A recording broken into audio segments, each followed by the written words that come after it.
Em nome do Pai, do Filho e do Espírito Santo. Amém.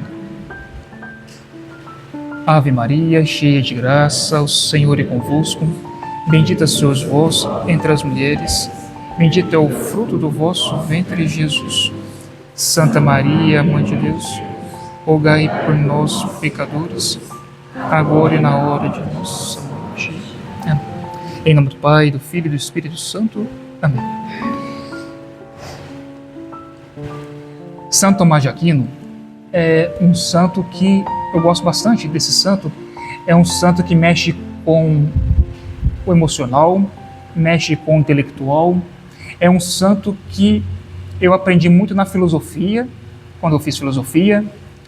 Ele é um santo que é um filósofo. Sim, ele fala de Nosso Senhor, ele conseguiu pegar a razão e trazer para a vida espiritual, mas é um santo que tem, sim, um substrato. Ele tem conteúdo, bagagem. E não sei se vocês já ouviram falar, Santo Tomás de Aquino tem várias obras, mas uma das obras mais, assim, pertinentes, uma das obras clássicas dele, é a Suma Teológica. São 9 volumes, 9 livros. E a Suma Teológica, ela não é tão fácil de lê-la, mas é muito interessante lê-la, conhecer, assim, pelo menos o superficial. Santo Tomás, nessas 9 obras, ele divide em 3 momentos. Então, fala a primeira da prima, a segunda da segunda e a terceira da terceira, né? São obras que no total dão 9. A primeira parte fala sobre a criação, fala sobre o ser humano. A segunda parte fala sobre os anjos, a criação angélica e o mundo mais sobrenatural. E a terceira parte fala de Nosso Senhor, da sua paixão, morte e ressurreição. Então, na primeira parte, isso não estava no roteiro, não, eu estou falando, né? Na primeira parte da Suma Teológica, na primeira suma, lá na questão 80 e seguintes, né? Creio que é na questão 86, ele fala assim, que o ser humano é necessário se conhecer, ter um autoconhecimento, para tudo, seja para a vida matrimonial, vocês estão abraçando, seja para a minha vida sacerdotal, ou seja para os catequistas, que também abraçaram o matrimônio, mas a função deles, catequistas, né? Então é necessário, primeiro, antes de fazer qualquer coisa, antes de tomar qualquer atitude, é necessário eu me conhecer, porque o meu reflexo, as minhas inspirações, as minhas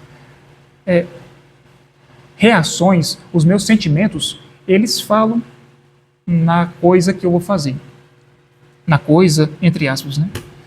E São Tomás de Aquino fala assim que nós nos conhecemos quando nós nos acordamos. Quando nós nos acorda, nós temos 2 reações. E aqui nos mostra, essas 2 reações, mostra como que nós somos. Aí vocês, então pergunte para vocês, né, como que eu ajo. Vocês perguntam no silêncio, mas como que eu estou agindo. Nós podemos agir, dizer assim, nossa, bom dia, agora eu vou ter um novo dia. Ou a gente pode fazer a segunda opção, né? Nossa, já amanheceu? Bom dia. Então, assim, São Tomás de Aquino vai dizer que se você fala um bom dia, já tem esse entusiasmo, isso mostra que sua vida ou seu comportamento é positivo. Se você tem aquela visão de dizer assim, nossa, já amanheceu o dia, bom dia. Aquilo já é algo mais negativo, é algo mais assim, não tem como não usar essa palavra, eu não queria usar ela, mas a pessoa é mais melancólica, a pessoa ela é mais assim, agitada, a pessoa ela é mais, sei lá, a pessoa não tem um objetivo, um norte na vida.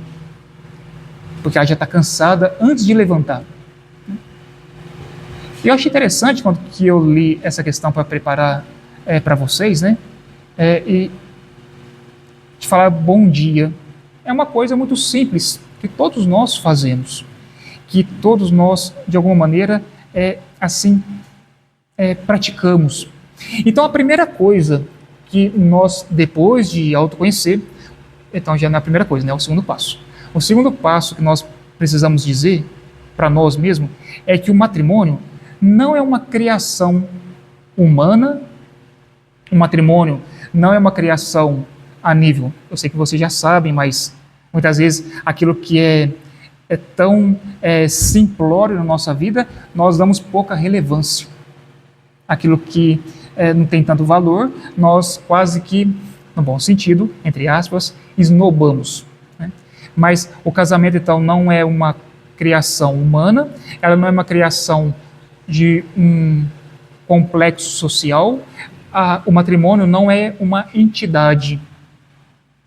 O matrimônio, ou o casamento, né? Que existe diferença, mas creio que agora não seja pertinente falar de matrimônio e casamento, mas o matrimônio, ou a união de homem e mulher, é uma criação divina. E porque é algo divino, é algo necessariamente bom. Então, se hoje em dia as famílias estão destruídas, se as famílias têm ferpas, né? Se as famílias têm dificuldades, algo do tipo, e a gente olha e fala, não, eu não quero aquilo para mim, né? Não quero essa vida para mim.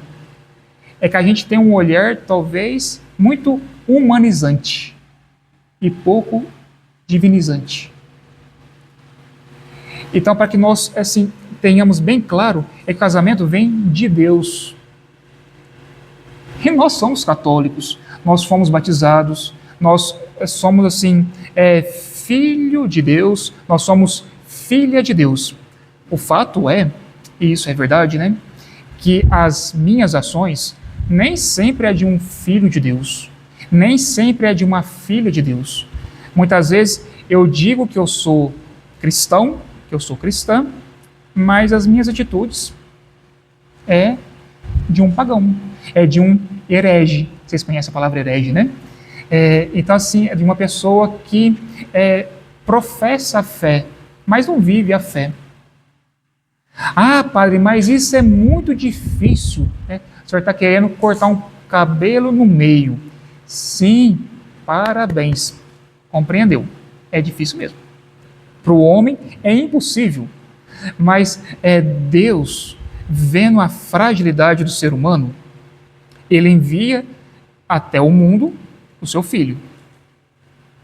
Mas o seu Filho, para nos conduzir até Deus. Então Deus vem ao homem. Mas para que o homem vá até Deus, que é algo impossível, então Deus, através do seu Filho, envia o Espírito Santo. O Espírito Santo, então, ele nos capacita, nos proporciona a chegar até Ele. Não sei se vocês têm graduação, né? Imagino que sim, mas independente, né? Alguma coisa na vida, assim, pelo menos escolaridade vocês fizeram, né? Creio. E aí, para eu adquirir um conhecimento, eu tive que labutar. Eu tive que estudar, eu tive que correr atrás, eu tive que, aplicar os meus meios. Eu não pude simplesmente falar eu quero fazer faculdade de medicina, vou lá. Eu quero ser um piloto de avião. Eu vou lá para a aeronáutica. Pronto. Não, nós tivemos que passar por um processo seletivo, nós tivemos que labutar, nós tivemos que trabalhar, nós tivemos que empenhar. Então essa labuta, esse empenho, essa dedicação, né, Deus resumiu. Ou seja, o Espírito Santo, ele faz essa parte. A única coisa que nós precisamos fazer é querer. ter vontade. Um dia, a tia de São Tomás de Aquino, São Tomás de Aquino não era santo ainda, então isso foi lá na Idade Média. Um dia a tia dele falou assim: Tomás, me explique o que é necessário para ser santa. Aí Tomás olhou para ela e ela ficou naquela expectativa que ele ia fazer uma suma teológica, né? Ia fazer um argumento assim com aforismas e com silogismos e algo muito complicado. Ele olhou para ela e falou assim: é necessário querer. É isso. Então, se vocês querem unir na vida matrimonial, a primeira coisa é querer. Isso já é o suficiente. É claro que não basta parar por aí. Esse querer, ele tem diversos, obstáculos. Esse querer tem diversas balizas, né, para ser feito. Mas é necessário, então, querer, simplesmente. E aí, um texto que vai nos ajudar, pelo menos eu esperei, foi nele, né? É o texto de Marcos capítulo 9. Ele é interessante porque ele diz assim, ó, Marcos capítulo 9 está falando sobre a eleição de quem vai ser o primeiro no reino dos céus. Só que tanto Marcos fala, também Mateus fala, e Lucas apresenta esse texto também. Então, esses três evangelistas, os sinópticos, né? Mateus, Marcos e Lucas. Só que cada um com uma variação diferenciada. Mas tem algo que é unânime, tem algo que está nos três. No evangelho de Marcos, foi o evangelho que eu escolhi, os filhos de Zebedeu estão caminhando e eles falam que um sente à direita, o outro que sente à esquerda, e aí Jesus fala: olha, não me foi permitido fazer essa escolha, mas somente meu Pai que está nos céus. E naquele momento Jesus pega uma criança, coloca ela no meio e fala: quem não se faz pequeno como uma criança, não entrareis no reino dos céus. Isso é Marcos. Se nós olharmos para Lucas, Lucas fala que Jesus leu os corações dos apóstolos, dos 12 apóstolos. Desses 12, tinha 2, que eram os filhos de Zebedeu, Tiago e João. E ali, então ele leu o coração de Tiago e João, que Deus é Deus, então ele pode fazer a leitura, né? Ele leu o coração e via que eles estavam discutindo quem era o maior. Pois bem, mas no Evangelho de São Lucas fala que Jesus pegou uma criança, pôs no meio deles e disse, né, que ele não se tornar como uma criança, não entrarei nos reinos dos céus. Então isso foi São Lucas. Aí depois, se nós olharmos para Mateus, ele fala a mesma coisa, que eles estavam caminhando, Jesus com os apóstolos, Jesus vira para os apóstolos e fala: o que ia discutindo pelo caminho? Quase igual os discípulos de Emaús, né? O que vocês iam discutindo pelo caminho? Aí eles falam. Jesus novamente pega uma criança, coloca no meio deles e explica: quem não se tornar como uma criança, não entrarei nos reinos dos céus. Então percebam que a criança, a leitura que Jesus faz dos apóstolos muda para Mateus, Marcos e Lucas. Mas a criança está presente em Mateus, Marcos e Lucas. E aqui os santos vão dizer, São Tomás de Aquino vai dizer, São Beda, o Venerável, ele vai dizer também, que essa criança, Jesus não quer mostrar a identidade da criança. Jesus quer mostrar a realidade de uma criança. E qual que é a realidade de uma criança? A simplicidade. Mas acontece que nós, assim, eu coloco no meio também, nós seres humanos, nós não temos mais uma simplicidade, ou uma simplicidade, né? Nós temos uma ingenuidade. E vocês sabem o que significa ingenuidade, né? Ingenuidade é ser bobinho. Ah, pastor, o senhor está me chamando de bobo, né? Não estou chamando ninguém de bobo, né? Mas as nossas ações, né, muitas vezes, ela é boba, né? Ou seja, Deus está ali 24 horas comigo, Jesus veio, me salvou, me redimiu.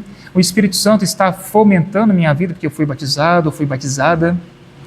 Mas eu hoje porque eu quero. Eu espero. Então, como a dona Ana falou, o casamento tem as peripécias, tem as dificuldades. Mas quando nós vamos descobrindo a essência do casamento, né, ou da união, aí nós vamos vivendo de maneira diferenciada. Eu até marquei aqui 3 essências, né, para não perder.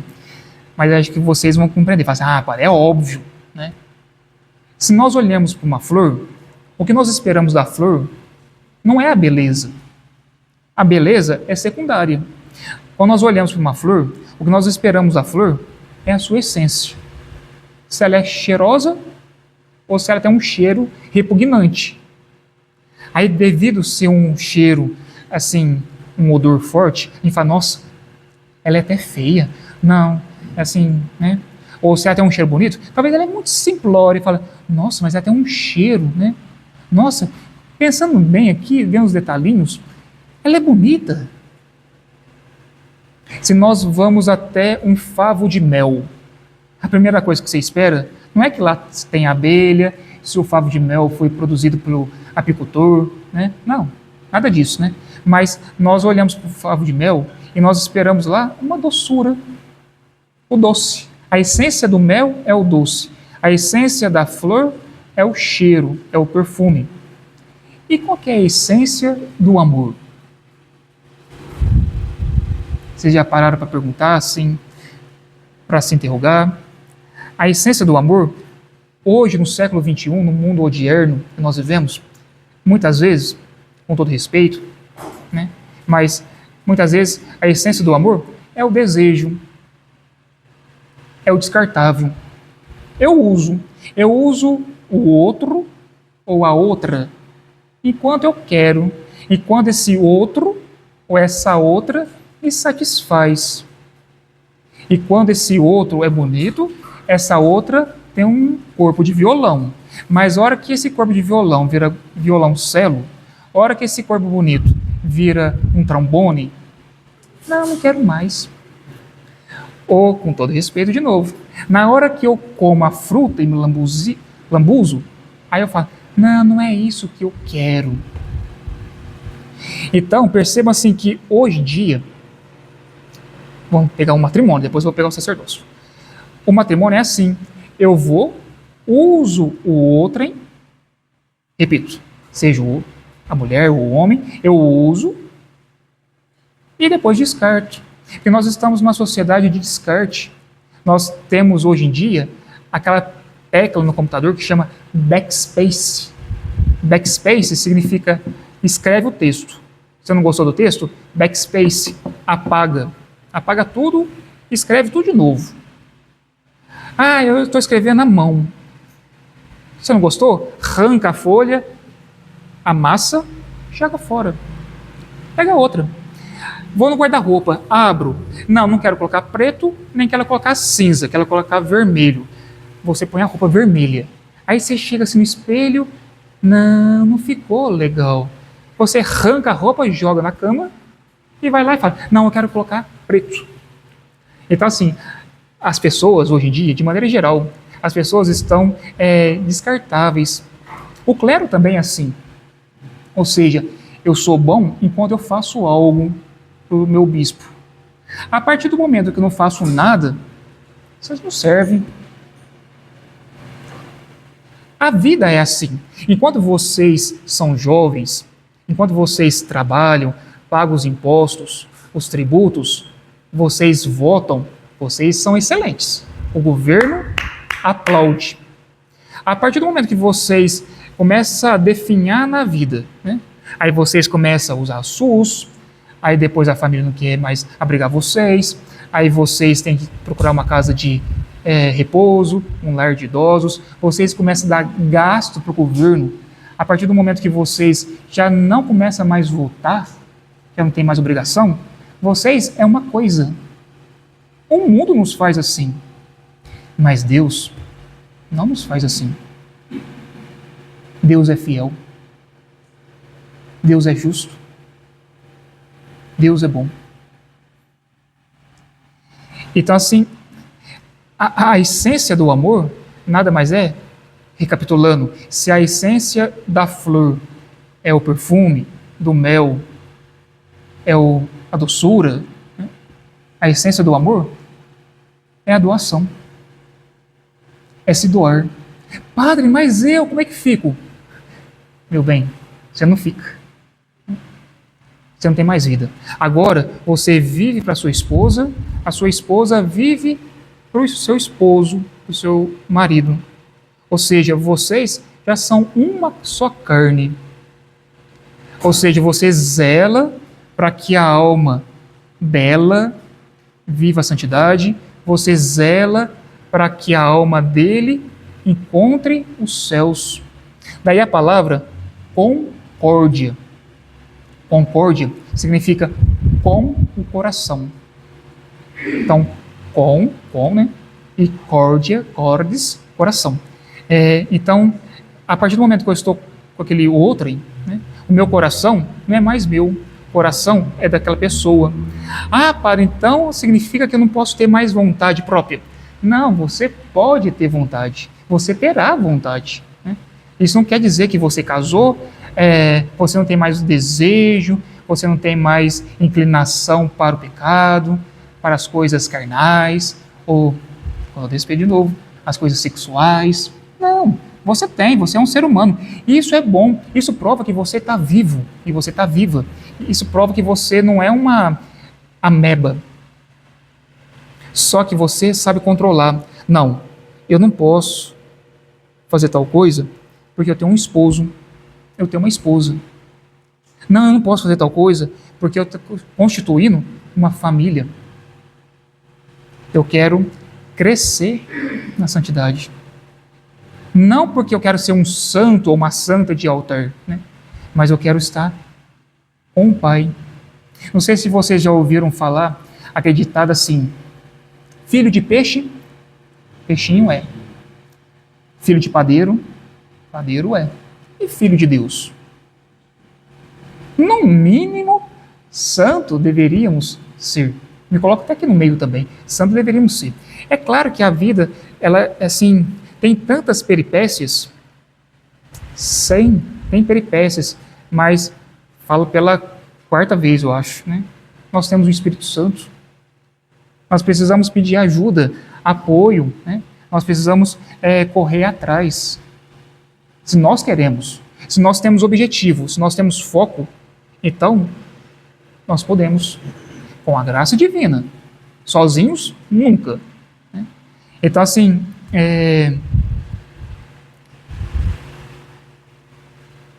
quando vocês estiverem no altar, antes de chegar no altar, tem um momento que parece um ritual, mas é ritual talvez para o cerimoniário, para talvez quem está filmando, para quem está tirando foto. Vocês estão com a cabeça quente, né? A noiva está preocupada se o batom está caindo, se o blush ou rouge, não sei como chama, né, que negócio que passa no olho, se está saindo, se o véu está certo. O noivo talvez está nervoso, está tenso, esperando a noiva chegar. Talvez não preste atenção nesses detalhes, né? Mas são detalhes ricos que, assim, que a igreja foi perdendo. A igreja foi perdendo porque perdeu a essência de ser católico. Eu quero ser católico, mas eu não quero viver o catolicismo. Então a igreja, com o tempo, os homens que formam a igreja foram assim dando pouca relevância para isso. O que é? Quando você chega, antes de você entrar, o noivo, antes de entrar, ele tem que subir degraus na igreja. Está lá na porta, lá fora. Tem que subir degraus. Hoje em dia as igrejas nem tem mais escada. Às vezes não tem rampa. Hoje é mais assim, tipo, levanta 4 paredes, põe um teto, pronto, acabou. Não tem mais uma arquitetura. Né? Então não tem nem arquitetura, nem engenharia, né? Mas os degraus. Geralmente sobe 3. Né? Não é uma escadaria, não é pouquinha, ou não tem nada. Geralmente tem 3 degraus, que à medida que eu vou subindo, então os 3, lembrar o Pai, o Filho e o Espírito Santo. À medida que eu estou subindo os degraus, eu estou deixando a vida para trás. A minha história, ela existiu, ela é ponto passivo, mas a minha história não é assim, tipo, a mulher de Ló, né? Ah, nossa, quando eu era solteiro, eu jogava futebol. Nossa, quando eu era solteiro, eu saía com minhas amigas. Nossa, mas que legal, eu não vou ter mais isso, né? Não, né? Isso vai acontecer, mas agora de maneira diferenciada. Você é casado, casada. Né? Tá, então subiu os degraus. As portas da igreja estão abertas. Mas depois que o noivo está entrando com os padrinhos ou com seus pais, só. Né? O noivo, padrinhos e pais, as portas se fecham. Aqui tem uma outra simbologia, né? Ou seja, Jesus veio na parousia, Jesus veio e voltará de novo na parousia, no fim dos tempos. Então, os céus fecharam. Um momento, os céus vai se abrir. Mas como eu estou preparando para os céus me encontrar? Jesus que fala, né? Quando eu voltar à terra, encontrarei fé? E aí então a porta fechada, o noivo está lá tenso, esperando a sua noiva chegar. Ou seja, quem é a noiva? É a própria igreja. Né? Aí a porta se abre. Mas na hora que a porta se abre, você vê lá a noiva, a igreja, que vai se aproximar. Mas antes da noiva entrar, hoje em dia tem um pouquinho de diferença, né? Talvez cerimonialista, eles vão trocando, mas enfim. Aí vem os pajes. Os pajens, era interessante, na Idade Média, o pajem, ele seguia, acompanhava o seu senhor. É tipo se o senhor quisesse, o senhor, a senhora, né, a rainha. Então lembra assim os castelos, os feudos, os súditos, né? Então eles estão caminhando lá naquela carruagem, e aí talvez o senhor ou a senhora queria tomar um cálice de vinho. Aí o servo falava, minha senhora, meu senhor, o que desejas? Não, eu quero uma uva. Se era certo que fazia, se der errado, nós não estamos aqui para discutir esse detalhe moral, né? Mas o fato é que o servo servia o seu senhor. Então os pajens estão entrando, né? Então lembra os anjos que servem o seu senhor. Os anjos que vêm precedendo como pródomos, aqueles que caminham à frente, como pródomos, para que a noiva venha. E aí a noiva passa um tapete. Antes, assim, no início do cristianismo, algo do tipo, né? Talvez até quando, década de 80, os tapetes eram só vermelhos. Hoje tem tapete verde, até que eu conheço. Tem tapete de espelho, que está na moda, é bonito, é legal. Mas o tapete vermelho, aqui é um pouquinho de sarcasmo, tá, que eu estou fazendo. Mas o tapete vermelho é pisando sobre o sangue dos mártires, aqueles que lavaram, alvejaram suas vestes no sangue do Cordeiro. Então a noiva que está toda assim branca, ou um creme, né, uma coisinha bem suave, ela está passando naquele sangue do Cordeiro que vai alvejar ela. Ela vai caminhando. Tá, aí chega no altar, aí tem um diálogo. Aí o diálogo que acontece entre o sacerdote ou o diácono, né, e a noiva e o noivo. Mas percebam que o casamento, ele não é feito pelo sacerdote. O sacerdote é simplesmente aquele que assiste o casamento, né? Quem faz o casamento é Deus com o noivo e com a noiva. Existe um diálogo. E o diálogo, assim, ele é muito rico. Ele é muito profundo. É claro que aqui nós não vamos falar do diálogo, mas senão ia ficar uma coisa extensa. Mas, assim, o diálogo, ele é perguntas e respostas. Você está consciente que vai casar? É de livre e espontânea vontade? Sim. A esse sim, quando eu fui ordenado, o bispo falava assim: André, prometes obediência a mim e aos meus sucessores? Eu falei, sim. Eu era livre para falar, talvez, quem sabe, não, não quero. Não, isso aí traz medo, não quero isso não. Ó, prometo obediência para o Senhor, os outros bispos não. Então aí vocês estão prometendo obediência, não é perante o padre, não é perante, vou nomear aqui, o João falando para Maria. O João e a Maria estão falando para Deus. Então, aqueles momentos de dificuldade ou de limitações, ou como a dona Ana falou, né? Naqueles momentos que Deus me colocou uma criança para cuidar dela, eu não queria, algo do tipo, né? Aí lembrar, nossa, eu dei sim. Eu, no meu sacerdócio, quando estou na casa paroquial, sozinho, ninguém está vendo nada, eu estou sozinho, eu penso assim, o que eu posso fazer? Aí eu vou assistir, aí lembrar, mas eu falei sim para o meu bispo, então, não estou sozinho aqui, tem meu anjo da guarda, tem minha santinha de devoção, Santa Terezinha está ali, eles estão me vendo, ninguém pode me ver fazer nada, mas eles estão me vendo, então, de novo, peço desculpa, né, da palavra, mas só o português claro para poder entender, né? Assim, eu vou me masturbar. Aí eu pergunto, você se masturba na frente do seu pai e da sua mãe? Não, padre, nossa. Você se masturba diante do seu irmão, da sua irmã? Não. Mas você masturba diante de Deus? Diante do seu anjo da guarda? Você tem coragem de masturbar diante de Nossa Senhora? Parece ser uma coisa até meio que blasfema, né? Parece uma coisa assim muito repugnante. Mas é isso que muitas vezes acontece conosco. Nós não temos talvez coragem de fazer diante daquela pessoa que nós gostamos, que nós temos estima. Mas Deus, Deus, depois Ele me perdoa, eu confesso. E a gente vai assim, tipo, meio que relativizando, né, as coisas. Aqui eu usei a palavra não relativizar, né? Eu coloquei a palavra naturalismo. Nós estamos numa época de natural, né? O que é essa época natural? É uma época de a sexualidade está muito aflorada, o cientificismo está muito aflorado.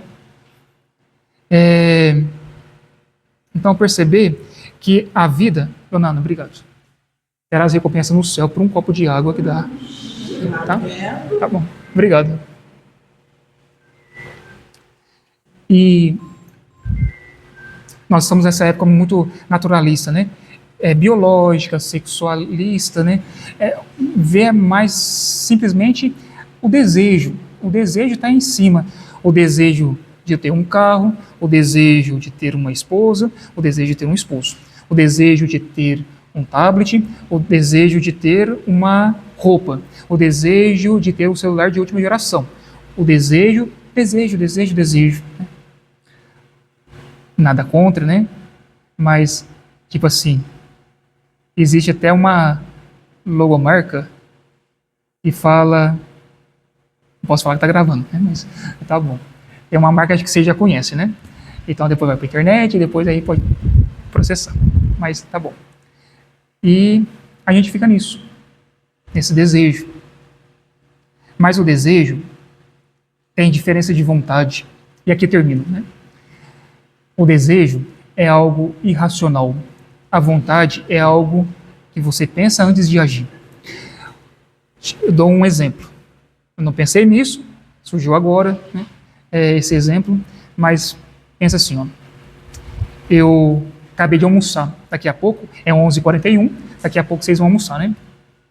Então, eu almocei. Nossa, me bateu aquele desejo de comer um pedacinho de chocolate. Estou com desejo de tomar um sorvete. Criatura, mas você não pode. Não posso? Nossa, é verdade, não posso, né? Sou diabético. Graças a Deus não sou não, tá? Mas, nossa, nossa, é verdade, eu sou diabético, não posso, né? Nossa, é verdade, eu estou fazendo regime, não posso comer doce. Isso é desejo. Agora, vontade. Almocei. Deu aquela vontade de comer chocolate, eu falo assim, nossa, eu queria tomar um sorvete, hoje está tão calor, está tão quente. Não, mas eu não posso, porque eu estou com vontade. Mas, olha, eu sou diabético, eu estou fazendo uma academia, não estou fazendo academia não, tá? Nem não gosto de academia. Eu prefiro dormir do que academia, né? Eu acho mais prazeroso. E eu não vou comer chocolate não. Eu queria, mas não vou não. Eu vou tomar um copo de água, vou me tapear aqui, vou deitar, vou dormir e vou esquecer isso, né? Aí você sonha com chocolate, né? Aí você fala, não, foi sonho, né? Sonho não tem importância. É algo irreal, né? Então assim percebi, tem um desejo e tem a vontade. Então vocês, senhores, senhoras, estão querendo contrair uma aliança, por desejo ou por vontade? Eu quero contrair uma aliança. É porque eu vejo a aparência ou eu vejo a essência? Não, ali vai dar certo, eu vou procurar viver o matrimônio, porque vai ser difícil, mas com o Espírito Santo, com a graça, eu vou superar. Eu vou sair da minha humanidade e vou para uma divindade. Então perceba assim que muitas vezes o mundo nos oferece uma liberdade, mas somente Deus nos concede uma responsabilidade. E aí eu estou procurando ser livre ou responsável. No dia 8 de maio, na outra semana, nós vamos celebrar os 1500 anos de aparição de São Miguel Arcanjo no Monte Gargano. Então, no sul da Itália, tem um Monte Gargano, então ele apareceu ali. E São Miguel Arcanjo é aquele que é protetor da família. Miguel Arcanjo, ele foi aquele que lutou a favor do bem. Por isso que ele é protetor da família, né? São Miguel é aquele que zela pela união. Então rezemos para a nossa vocação, rezemos pela união de vocês, rezemos uns pelos outros e peçamos que Deus me mostre para mim a essência e não simplesmente uma aparência. Ave Maria, cheia de graça, o Senhor é convosco.